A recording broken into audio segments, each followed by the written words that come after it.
누가복음 24장에 보면요, 엠마오로 내려가는 두 제자의 이야기가 나옵니다. 근데 이 제자의 이름이 누가복음에는 밝혀지지 않았어요.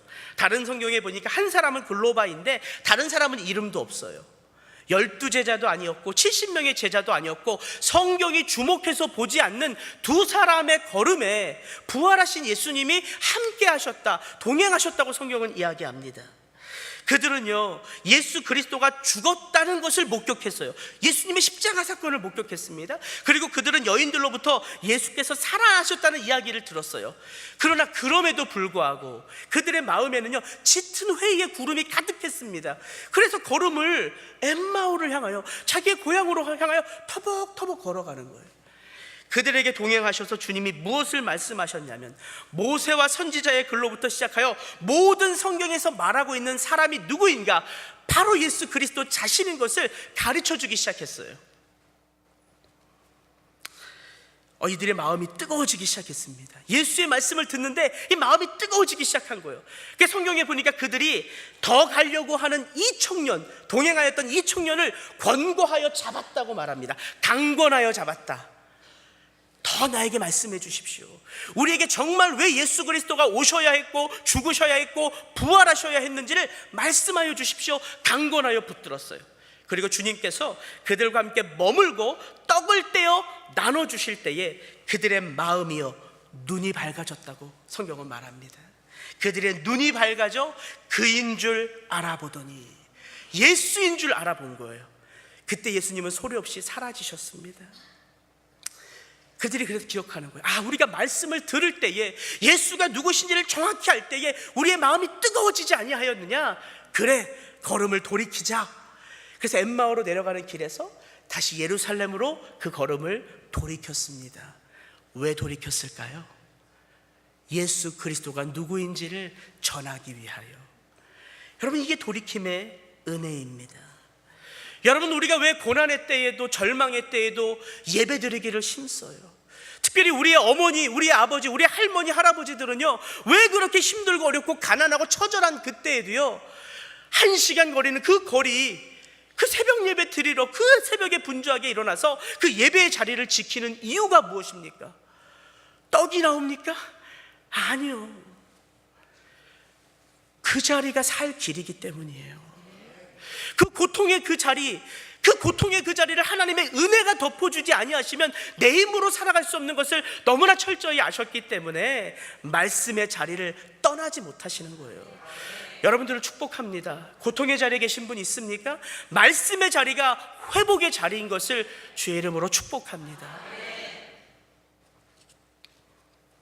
다윗은 시편 23편에 여호와가 나의 목자라고 고백합니다. 여호와가 나의 목자시니 내게 부족함이 없으리로다. 그럼 3절에 그가 이렇게 고백해요. 내 영혼을 소생시키시고 자기 이름을 위하여 의의 길로 인도하시는도다. 여러분, 영혼을 소생시키시고 돌이키고 같은 원어입니다. 슈. 하나님이 왜 나오미를 돌이키셨냐면요, 영혼을 소생시키기 위해서라는 거예요. 여러분, 꼭 기억하십시오. 돌이킴의 걸음에는요, 영혼의 회복이 있다는 사실입니다. 하나님이 그렇게 우리를 돌보십니다. 두 번째, 하나님의 은혜의 손길은요, 함께함이었어요. 함께함. 14절 말씀을 보니까 이렇게 되어 있습니다. 그들이 소리를 높여 다시 울더니 오르바는 그의 시어머니에게 입맞추되 룻은 그를 붙쫓았더라. 고향으로 돌아갈 것을 결심한 나오미에게는요, 함께하는 사람이 있었어요. 그게 누구냐면 며느리 룻이었습니다. 룻. 남편의 죽음, 두 아들의 죽음을 뒤로하고 고향으로 떠나는 나오미의 심정은요, 무거웠을 거예요. 근데 이 나오미가 아무것도 없었던 것이 아니라 옆에 쫄랑쫄랑 따라오는 이방 며느리 룻이 있었다는 거예요. 나오미는 아무것도 없다고 생각했겠지만 하나님에게는 남겨진 존재가 있었다는 것이죠. 나오미를 위하여 남겨놓은 존재. 우리는 항상 없는 것을 갈망해요. 없는 것에 마음을 빼앗겨요. 근데 사실은 회복은요, 있는 것으로부터 오는 거예요. 이게 하나님의 특별한 역사입니다. 그 룻이 어머니에게 참 위대한 믿음의 고백을 합니다. 우리 16절 17절을 같이 한번 읽어보겠습니다. 시작.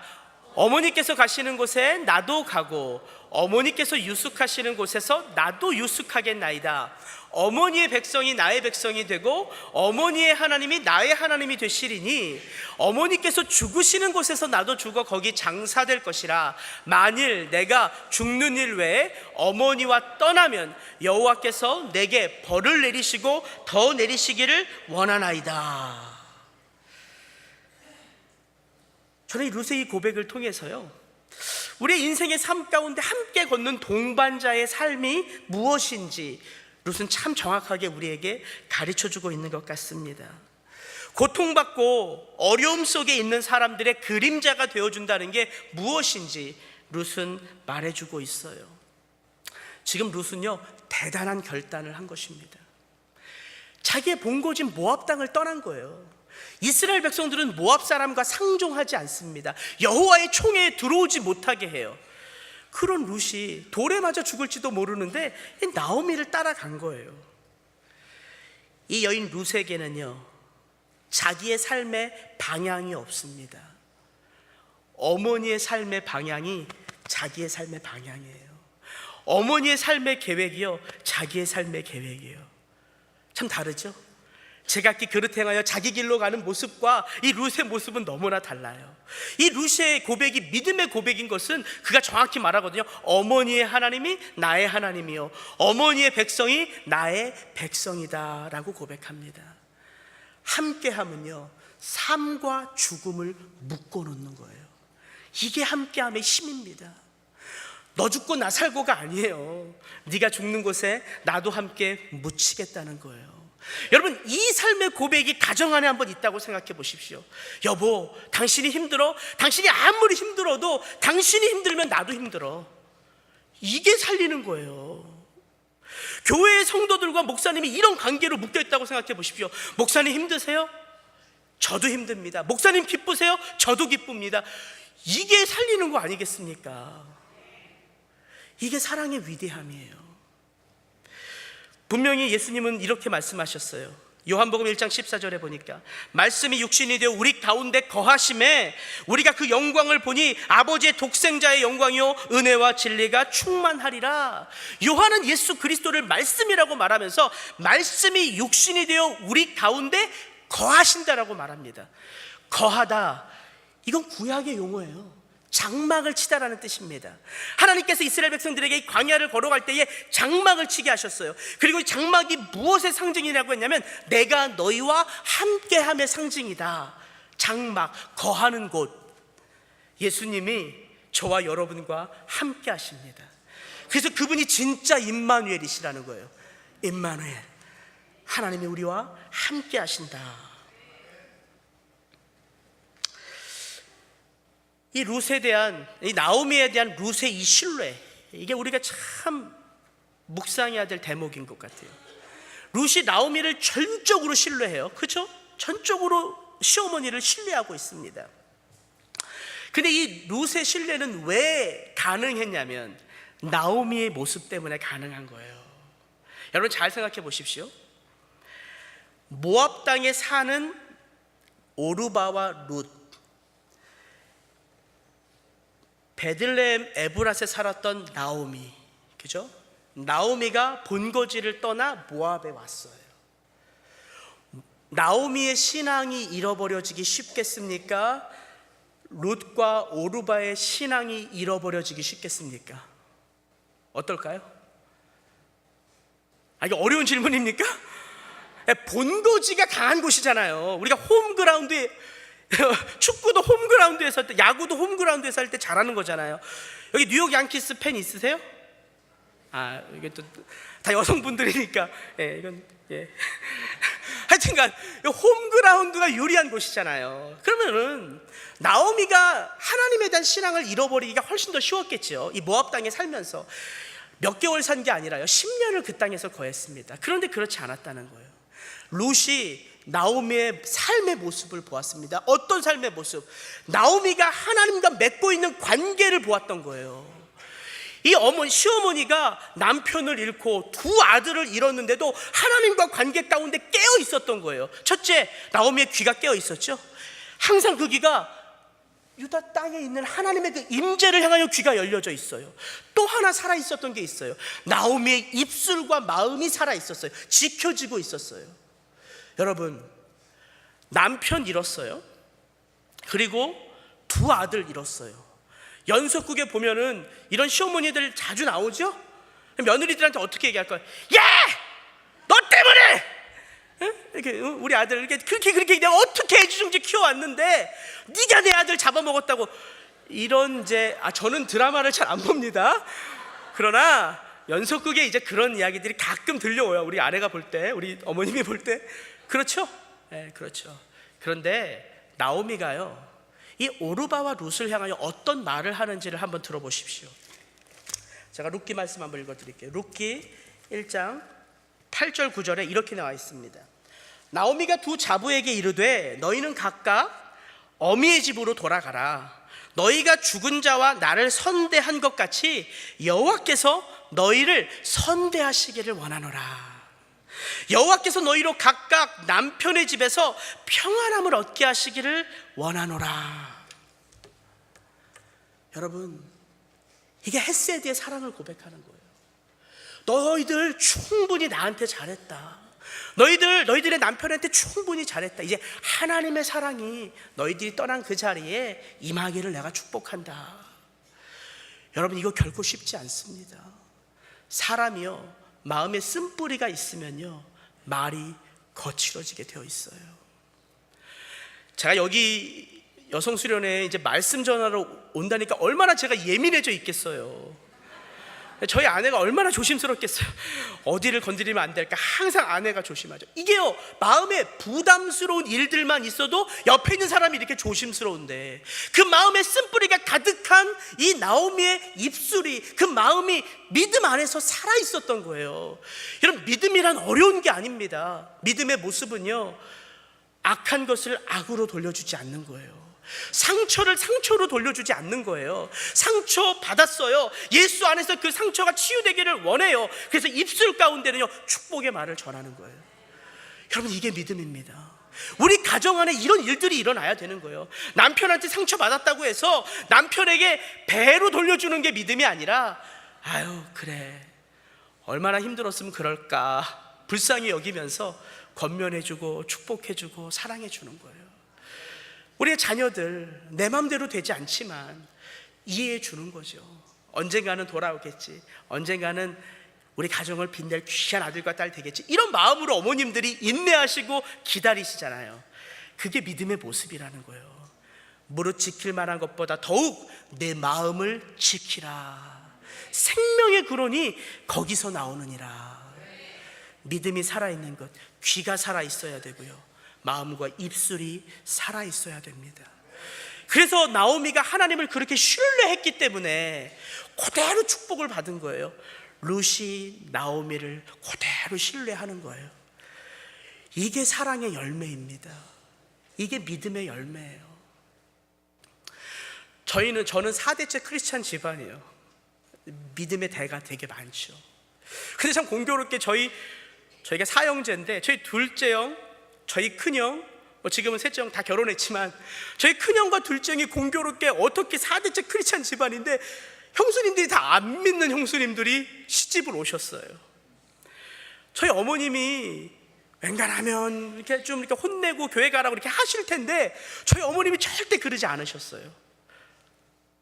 편하게, 마음 들면 편하게 신앙생활하라, 늘 그러면서 사랑으로 대접하니까 형수님들이 나중에는 너무 불편해서 교회를 나가기 시작하는 거예요. 시어머니가 이렇게 오히려 닥달하면, 너무 채근하면 겉모습은 교회에 있었겠죠. 그럼 마음으로 예수님을 받아들이지는 않았을 거예요. 쉽지 않았을 거예요. 그런데 시어머니가 그래도 받아주고 인내해주고 싸워도 며느리 편을 드니까 점점 그 어머니의 모습 가운데 녹아져 있는 하나님의 모습을 보니까 발걸음을 옮기기 시작하는 거예요. 그런 저희 큰형수 둘째 형수가요, 지금은 여전도의 회장 맡아서 새벽 예배를 지키고 있습니다. 여러분, 이게 믿음의 열매가 한 사람이 아름답게 하나님과 관계를 잘 맺으니까 그 아름다운 관계가요 자자손손이 고리를 물고 연결되어지는 거예요.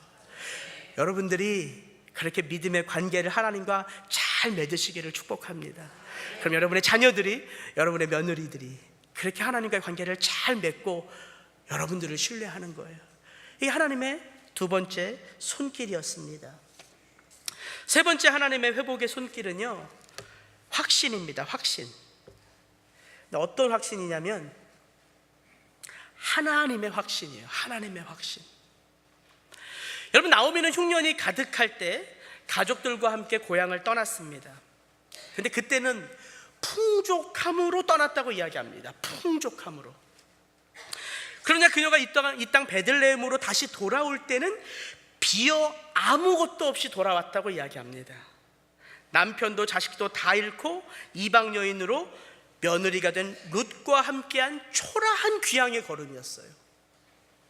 근데 제가 본문을 계속해서 묵상하는 가운데 나오미는요 본인이 초라하다고 생각해요.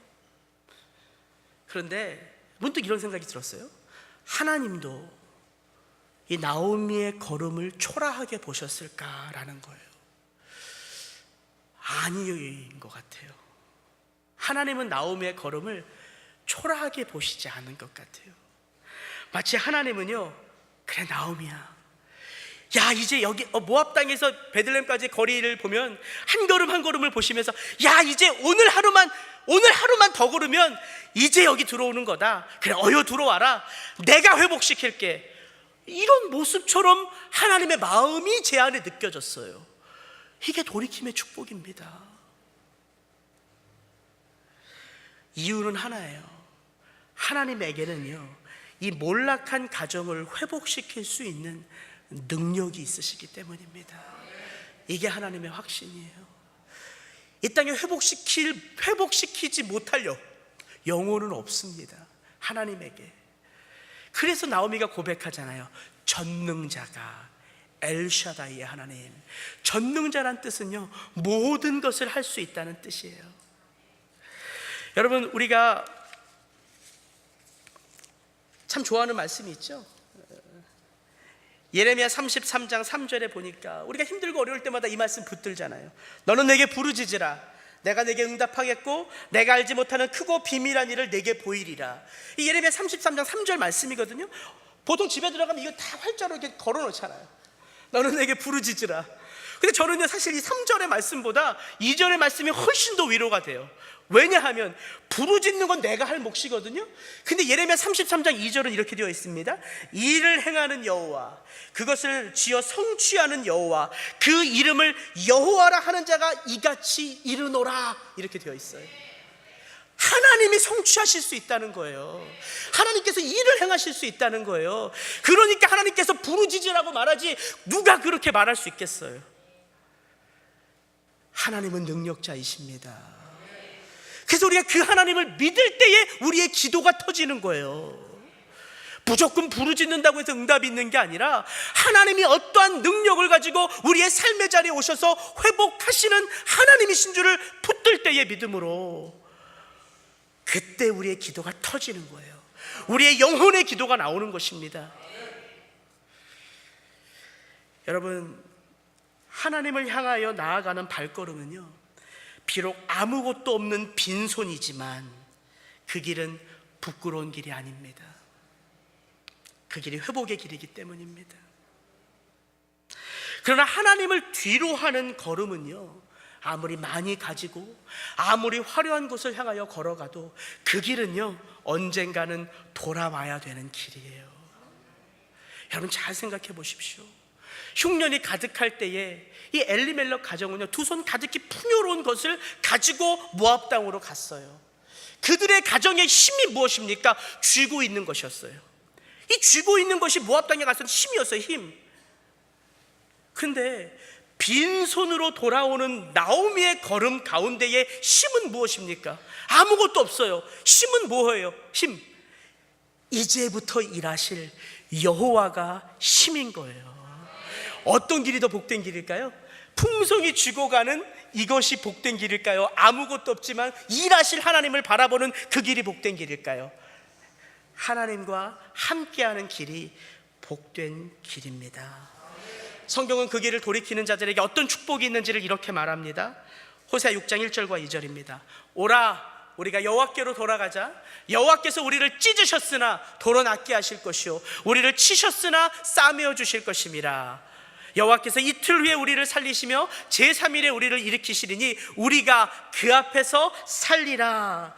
이사야서 30장 26절의 말씀도 이렇게 되어 있어요. 여호와께서 그 백성의 상처를 싸매시며 그들의 맞은 자리를 고치시는 날에는 달빛은 햇빛 같겠고 햇빛은 7배가 되어 7날의 빛과 같으리라. 여러분, 하나님이 왜 우리를 찢으셨어요? 찢어야지만 회복하실 수 있기 때문이에요. 가지고 있는 그것들, 의지하고 있는 그것들이 내려놓아줘야지만 하나님의 것으로 채우실 수 있기 때문이에요. 그가 그래서 찢으실 수밖에 없는 거예요. 근데 그가 찢으시면 그 회복은 더욱 값지다는 것입니다. 이게 하나님의 회복의 축복입니다.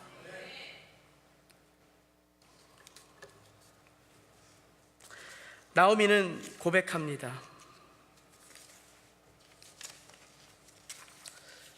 고향 땅으로 돌아오는 나오미에게 그 걸음을 알아보는 사람들이 있었어요. 아무도 모르게 빈손으로 돌아오니까 아무도 모르게 돌아와서 조용히 정착하고 싶은 마음이 나오미와 룻의 마음 가운데 어찌 없겠습니까? 그런데 꼭 알아보는 분들이 있죠. 어머 이게 누구야? 10년이 됐는데, 그리고 그 모습이 그때와는 완전히 판이하게 달라졌는데 그래도 알아보는 눈길이 있습니다. 야, 나오미 얼마나 그래, 모압당에 가서 얼마나 잘 살았어? 이런 손길들이 있었다는 거예요. 그런 그들에게 나오미가 이야기합니다. 내 이름을 나오미라 더 이상 하지 마라. 왜냐하면요, 나오미라는 이름의 뜻은 기쁨, 희락이라는 뜻이에요. 내 이름을 더 이상 나오미라 하지 마라. 나는 마라다. 마라는 쓴물, 고통, 아픔이란 뜻이에요. 나오미의 마음 가운데 왜 이런 마음이 없겠어요? 하나님은 이름대로 역사하신다면서요. 그럼 하나님이 나의 삶의 길을 마라에서 나오미로 역사하시는 게 맞지, 어찌 나오미에서 마라로 역사하십니까? 여러분, 이게 우리가 가질 수 있는 하나님을 향한 불평이고 원망이에요. 그러나 그것이요, 하나님을 향할 때에는요, 원망과 불평이 아니라 그것이 믿음의 모습일 수 있다는 거예요. 남편을 향하면 원망이에요. 너 때문이야, 이게 자녀를 향하면 원망이에요. 그러나 하나님을 향하면 그것이 원망이지만 하나님은 원망으로 받지 않으신다는 거예요. 왜? 하나님에게는 회복하실 능력이 있으시기 때문에. 나오미가 말하잖아요. 전능자가 나를 치셨다. 근데 저는요, 이 나오미의 모습을 보면서 그의 이 고백이 원망과 절망의 고백이 아니라 그의 이 마음속에 있는 그 마라라고 자기를 지칭하는 그 쓴뿌리와 같은 그의 마음의 깊은 곳에서는요, 하나님을 향하여 전능자를 향한 아름다운 믿음의 손길이 있음을 보여지더라고요. 왜냐하면요, 나오미는 알고 있었어요. 하나님이 치셨음을, 하나님이 빼앗아 가셨음을. 여러분, 우리가 고통과 절망의 때에 우리의 마음이 힘들 때가 어떤 때냐면요, 누가 이렇게 했는지를 모를 때예요. 어떤 이유로 이렇게 하셨는지를 모를 때예요. 그러나 나오미는 알고 있어요. 뭘 알고 있냐면, 하나님이 뺏어가시고 하나님이 치셨던 이유는 하나님이 엘리멜렉이라고 하는 나의 남편이 선택했던 그 잘못된 선택의 길을 돌이키시기 위한 빼앗아 가심을 나오미의 마음 가운데는 계속 붙잡고 있었던 거예요. 그래서 그의 걸음이 돌이켜질 수 있었던 것입니다. 여러분, 하나님을 믿는 믿음이 우리 가운데 살아있다고 해서요, 하나님이 언제나 우리를 좋은 길로만 인도하시지는 않습니다. 그러나 하나님을 향한 믿음이 살아있으면요, 하나님은 언제나 우리를 의의 길로 인도하십니다. 내가 보기에 좋은 길, 내가 보기에 행복한 길로 인도하시지는 않지만 하나님은 언제나 믿음의 길로, 의의 길로 우리를 인도하신다는 사실이에요. 그래서 우리 믿음의 선배들이 붙잡았던 한 말씀이 있잖아요. 오직 의인은 믿음으로 말미암아 살리라. 힘들고 어려운 이때에 이민 생활이 쉽지 않잖아요. 그 상황 가운데서도 여러분들이 믿음 붙들게 되시기를 주의 이름으로 축복합니다. 여러분들이 이 믿음 붙들 때에요, 걸음을 돌이킬 수 있는 거예요. 건강한 교회, 행복한 가정이라는 주제로 이 여성 수련회가 이제 오늘 드려지는 것이잖아요. 여러분, 건강한 교회, 행복한 가정은 어떤 모습이냐? 이 하나님의 은혜를 쫓아갈 때입니다. 힘들고 어렵지만 하나님의 은혜가 있음을 믿고 믿음 붙들 때에 그 믿음 위에 역사해 주시는 하나님의 모습을 다 받아들일 수 있는 존재가 되는 거예요. 교회가 풍성하게 부흥만 하면 얼마나 좋겠어요. 그러나 그렇지 않을 모습도 얼마나 많이 있습니까? 우리의 가정이, 내 남편이, 내 자녀들이 정말 인생 가운데 화려하게 그 인생의 길들이 펼쳐지기만 하면 얼마나 좋겠어요. 그러나 그렇지 않다는 것을 우리가 너무 잘 알잖아요. 그래서 우리가 붙들어야 될 게 뭐냐면 하나님의 손길이라는 거예요. 이 고통과 절망의 때에 하나님의 어떤 손길 있는가? 하나님이 이런 우리 교회의 모습 가운데 하나님 어떤 은혜의 손길로 다시 역사하실까? 누구에게 보여진다고요? 하나님의 은혜를 체험한 자들. 그래서 말씀의 자리가 귀한 것입니다. 여러분에게 오늘 3번의 집회 가운데 제 마음의 소원은 이거였어요. 하나님의 말씀이 살았고 운동력이 있어. 좌우의 날선 어떤 검보다도 예리하여 우리의 영과 혼과 골수를 쪼개기까지 할 때에 분명히 성경은 말합니다. 우리의 마음의 뜻, 우리 마음속에 있는 그 기쁜 뜻을 그 말씀이 감찰한다는 거예요. 여러분, 이게 말씀을 묵상하는 축복이에요.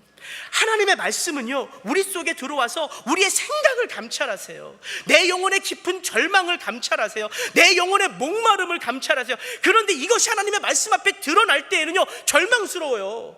하나님 앞에 이렇게 정말 너무나 더 낮아질 수밖에 없는 자리까지 가 있는 내 모습이 절망스러워요. 그러나 그 절망이 드러나면요, 거기 안에 무엇을 우리가 보기 시작하냐면요, 나를 향하신, 우리 가정을 향하신, 우리 교회를 향하신 하나님의 뜻이 보여지기 시작하는 거예요. 그래서 영혼의 깊은 절망을 경험한 자가 영혼의 풍성한 소생을 경험하게 되는 거예요. 이번 3번의 집회 가운데 말씀이 여러분의 머리서부터 발끝까지를 쫙 스캔해 가시기를 주의 이름으로 축복합니다. 그리고 나의 뜻, 나의 계획이 아니라 우리 교회를 향한, 우리 가정을 향한, 나의 삶을 향한 하나님의 온전하시고 하나님의 완전하신 뜻이 성취되어지는 은혜가 있기를 주의 이름으로 축복합니다.